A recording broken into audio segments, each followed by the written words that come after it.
Hi friends, ஐபிபிஎஸ்லேருந்து clerk அப்படின்னு சொல்லக்கூடிய notification வந்தாச்சு. வங்கித்துறையில், அதாவது தேசியமயமாக்கப்பட்ட 11 வங்கிகளுக்கான ஆட்சேர்ப்பு இப்போ வந்திருக்கு.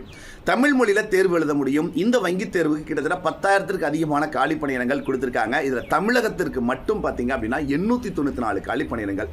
இந்த முறை வங்கி தேர்வுக்கு போவதற்கு மிக அதிகமான சாத்தியக்கூறுகள் இருக்குது.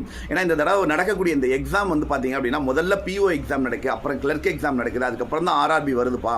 கண்டிப்பாக நல்லா ப்ரிப்பேர் பண்ண முடியும்னு நான் சொல்லிகிட்டே இருந்தேன். அதை உறுதிப்படுத்தும் விதமாக இப்போ வேக்கன்சியும் அதிகப்படுத்தியிருக்காங்க. ஆக்சுவலாக வந்து பார்த்தீங்க அப்படின்னா 894 காலி பணியிடங்கள் தமிழகத்துக்கு மட்டும் கொடுத்துருக்காங்க. மிஸ் பண்ணிடாமல் நல்லா ப்ரிப்பேர் பண்ணுங்க. அண்ட் இதை பற்றின ஃபுல் வீடியோ நம்ம அடா 24/7 Tamil bank and SSC YouTube சேனலில் இன்னும் கொஞ்சம் நேரத்தில் வந்துடும். அண்ட் இந்த எக்ஸாமுக்கு நீங்கள் அப்ளை பண்ணணும் அப்படின்னு நினச்சிங்க அப்படின்னா ஆகஸ்ட் 1 முதல் ஆகஸ்ட் 21 வரைக்கும் கால அவகாசம் இருக்குது. ஏதாவது ஒரு பட்டப்படிப்பு நீங்கள் முடிச்சிருந்தீங்க அப்படின்னா அப்ளை பண்ண முடியும்.